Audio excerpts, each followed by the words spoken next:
آج انشاءاللہ العزیز ہم 9ویں پارے کا خلاصہ آپ کے سامنے پیش کریں گے اور اس خلاصے کو ہم 3 سٹیپس کے اندر بیان کریں گے۔ پہلے سٹیپ میں ہم پارہ نمبر 9 کے اہم موضوعات وہ بتائیں گے۔ دوسرے نمبر پہ ہم ان موضوعات کی تفصیل بیان کریں گے اور تیسرے سٹیپ میں ان موضوعات کا ہماری پریکٹیکل لائف کے ساتھ کیا ریلیشن ہے، کیا ریلیونس ہے، اس کو تفصیل کے ساتھ بیان کریں گے۔ تو سب سے پہلے ہم ان موضوعات کے بارے میں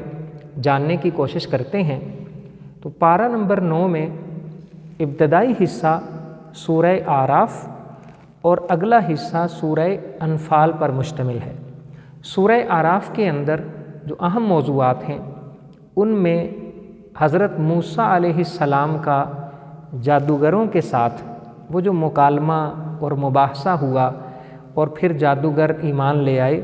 بہت ہی خوبصورت انداز میں اس مکالمے کو پیش کیا گیا ہے۔ اس کے بعد عہد الست کا ذکر ہے کہ اللہ رب العزت نے عالم ارواح میں تمام انسانوں کی روحوں سے جو وعدہ لیا تھا کہ الست بربکم قالوا بلا، اللہ نے پوچھا تھا کہ کیا میں تمہارا رب نہیں ہوں؟ تو سب روحوں نے جواب دیا کہ کیوں نہیں، تو ہی ہمارا رب ہے۔ اس کے بعد بلعم بن باورا کا قصہ ہے کہ جب بنی اسرائیل نے مصر کو فتح کیا اور پھر انہیں اگلا حکم یہ دیا گیا کہ اب آپ نے قوم جبارین کے ساتھ جنگ کرنی ہے۔ تو جو جبارین تھے وہ بنی اسرائیل سے ڈر گئے اور بلعم بن باورا جو بڑا متقی شخص تھا اس کے پاس چلے گئے اور اس سے کہنے لگے کہ آپ کے پاس چونکہ اسم اعظم ہے تو آپ ہمیں وہ اسم اعظم دے دیں تاکہ ہم موسیٰ علیہ السلام اور ان کی قوم کو جنگ میں شکست دے سکیں۔ تو پہلے تو اس نے انکار کیا، لیکن جب انہوں نے اس کو لالچ دیا، کچھ رشوت دی اور دنیا کی کچھ رنگینیاں اس کے سامنے پیش کیں تو وہ ان کی باتوں میں آ گیا اور پھر اس نے ان لوگوں کی حضرت موسیٰ علیہ السلام کے خلاف مدد کی۔ اب اس ساری صورتحال کو اللہ تبارک و تعالیٰ نے اور اس کے رویے کو کتے کے ساتھ تشبیہ دی ہے۔ فرمایا فَمَثَلُهُ كَمَثَلِ الْكَلْبِ، اس کی مثال ایسے ہی ہے جیسے کوئی کتا ہوتا ہے۔ یعنی اللہ رب العزت نے اس پر اپنی علم و فضل اور حکمتوں کی نعمتیں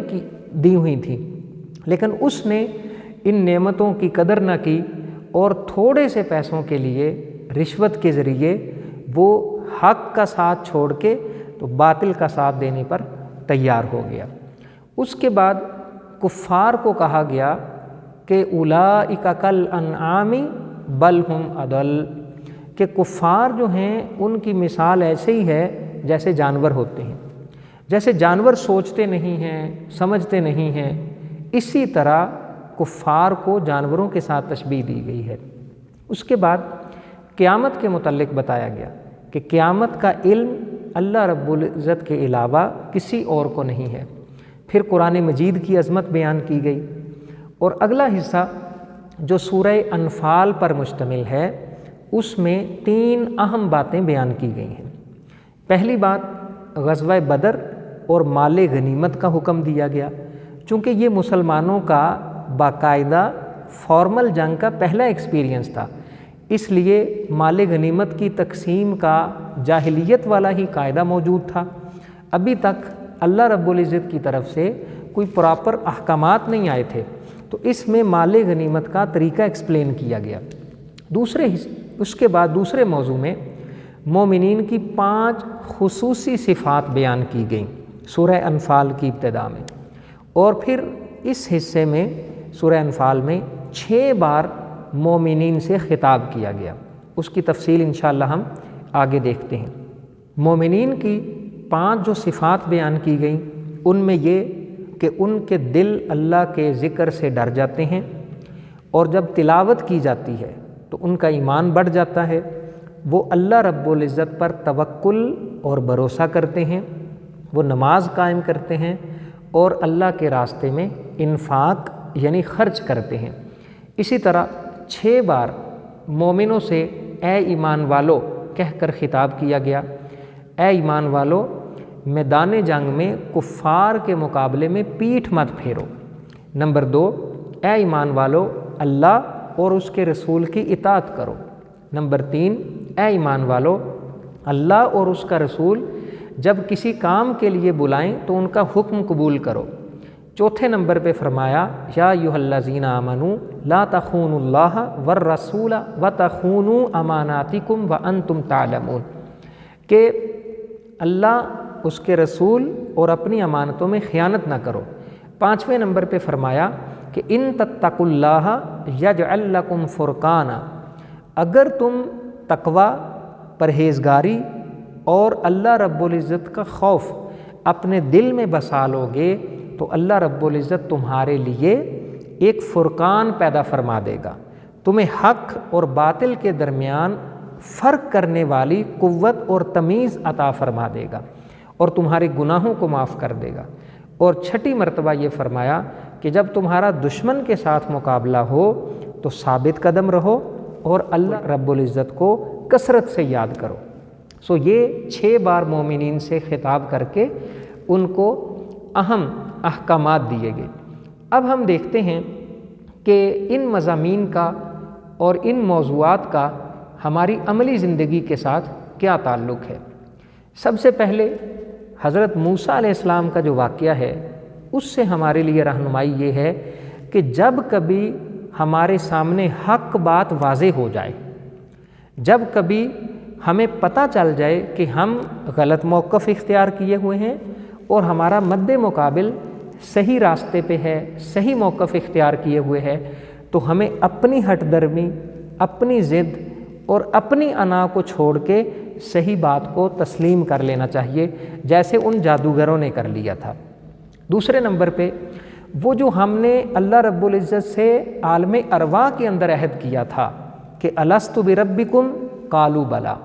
ہاں اس عہد کا تقاضا یہ ہے کہ اب دنیا میں ہم اس عہد کی عملی شکل پیش کریں اور پوری زندگی اپنے رسوم و رواج، اپنا خاندانی نظام، اپنا اٹھنا بیٹھنا، اپنی عادات، اپنے طور طریقے، اپنی رسمیں اور اپنے ایک ایک رویہ کا جائزہ لیں اور دیکھیں کیا ہم اللہ اور اس کے رسول کے احکامات کے مطابق زندگی گزار رہے ہیں یا کہ نہیں گزار رہے۔ تیسرے نمبر پہ اللہ نے جو ہمیں ایمان کی روشنی عطا کی ہے، اللہ رب العزت نے ہم پر فضل فرماتے ہوئے آپ صلی اللہ علیہ وسلم کی امت میں سے پیدا کیا اور ہمیں دین کا علم عطا کیا، ہمیں عقل دی، ہمیں شعور دیا اور بہت ساری نعمتیں دیں۔ ان نعمتوں کی قدر کرتے ہوئے ہم اپنے ایمان کو سب سے زیادہ ویلیویبل چیز سمجھیں اور اپنے ایمان کی قدر کرنا سیکھیں، اور ہر وہ چیز، ہر وہ برائی اور ہر وہ خیانت جو ہمارے ایمان کے، ہمارے اخلاق کے خلاف جاتی ہو، ہم کسی قسم کا لالچ قبول نہ کریں اور اپنی ویلیوز کے اوپر اور اپنے ایمان کے اوپر کسی صورت کمپرومائز نہ کریں۔ اسی طرح کفار کو جو چوپایوں کی طرح، جانوروں کی طرح کہا گیا، اس کی وجہ یہ تھی کہ وہ حق کو سنتے نہیں ہیں، وہ حق کو تسلیم نہیں کرتے، وہ حق کو مانتے نہیں ہیں اور حق کے مطابق زندگی نہیں گزارتے۔ تو ہمیں کفار والی تشبیہ سے بچنے کی ضرورت ہے اور اپنے آپ کا جائزہ لینے کی ضرورت ہے کہ کہیں ایسا تو نہیں کہ ہمارے سامنے بھی اللہ اور اس کے رسول کے احکامات موجود ہوں اور ہم اپنے رسوم و رواج کے پیچھے چل رہے ہوں، ہم اپنی خواہشات نفس کے پیچھے چل رہے ہوں، ہم اپنے مزاج کے پیچھے چل رہے ہوں، ہم اپنی طبیعت کے غلام بنے ہوئے ہوں اور ہم اپنے نفس کی غلامی کر رہے ہوں۔ ایسا نہیں ہونا چاہیے۔ اسی طرح قیامت کے علم کے بارے میں کہ وہ کب آئے گی، اس کا ایگزیکٹ علم اللہ رب العزت کے پاس ہے۔ پھر اگلے حصے میں مومنین کی جو 5 صفات بیان کی گئیں۔ نمبر 1 کہ وہ اذا ذکر اللہ وجلت قلوبہم، جب اللہ رب العزت کا ذکر کیا جاتا ہے تو ان کے دل اللہ کے ذکر سے ڈر جاتے ہیں۔ اب ہمیں بھی یہ چاہیے کہ ہم قرآن مجید کو اور اللہ کا ذکر اس انداز سے کرنے کی کوشش کریں کہ اس ذکر کی حرارت کو اپنے دلوں کے اندر محسوس کریں۔ پھر وَإِذَا تُلِيَتْ عَلَيْهِمْ آیَاتُهُ زَادَتْهُمْ ایمانا، قرآن مجید کی تلاوت اس طرح سے کرنا سیکھیں، قرآن مجید کو اس طرح سے سمجھنا سیکھیں کہ جب اس کی تلاوت ہو تو ہمارے ایمان کے بھی اندر اضافہ ہونا شروع ہو جائے۔ اور تیسرے نمبر پہ ہر طرح کے حالات میں ہمیں صرف اور صرف اللہ رب العزت کی ذات پہ توکل اور بھروسہ کرنا چاہیے، اور نماز کی پابندی کرنی چاہیے، اور جتنا تھوڑا بہت یا زیادہ ہمیں اللہ نے دے رکھا ہے اپنی استطاعت کے مطابق اس میں سے خرچ کرتے رہنا چاہیے۔ اور اس کی بہترین جو اگزامپل ہو سکتی ہے، طریقہ ہو سکتا ہے، جس کو اللہ نے قرآن میں 4 پارے میں ارشاد فرمایا کہ الذین ینفقون اموالہم باللیل والنہار سرا وعلانیہ، کہ اللہ کے بندے دن اور رات یعنی صبح اور شام اللہ کی بارگاہ میں خرچ کرتے ہیں، اور وہ کبھی تو صدقہ چھپا کے کرتے ہیں اور کبھی صدقہ اعلانیہ کرتے ہیں۔ تو ہمیں کوشش کرنی چاہیے کہ ہم بھی کوئی ایسی روٹین بنائیں کہ جتنے پیسے ہو سکیں، چاہے 10 روپے ہی کیوں نہ ہوں، وہ یہ عادت ڈالیں اور اپنے گھروں کے اندر ایک صدقہ باکس رکھیں، ایک چیریٹی باکس رکھیں، اور اس میں یہ ہم عادت ڈیولپ کر لیں کہ ہم نے صبح اس میں 10 روپے ڈالنے ہیں اور شام کو ہم نے 10 روپے ڈالنے ہیں۔ اسی طرح اگر کوئی ہمیں اچیومنٹ ہوتی ہے، کوئی بچہ پاس ہو جاتا ہے، یا کوئی اچھے مارکس لے لیتا ہے، یا کوئی بیمار تھا وہ صحت مند ہو گیا، یا کوئی اور خوشی نصیب ہوتی ہے، تو اس خوشی پہ ہم اس اماؤنٹ کو بڑھا سکتے ہیں۔ تو یہ اللہ کی نعمتوں کا شکر ادا کرنے کا ایک بڑا خوبصورت طریقہ ہے۔ اسی طرح مومنین سے کہا گیا کہ کفار کے مقابلے میں پیٹھ نہیں پھیرنی۔ پھر اسی طرح فرمایا گیا کہ اللہ اور اس کے رسول کی اطاعت کرنی ہے، اور جب اللہ اور اس کے رسول کسی کام کے لیے بلائیں تو فوراً لبیک کہنا ہے۔ اس کا مطلب یہ ہے، ہماری زندگی سے ریلیونس یہ ہے کہ جب اللہ کے حضور سے بلاوا آ جائے، چاہے وہ اذان کی شکل میں ہو، چاہے وہ کسی اور شکل میں ہو،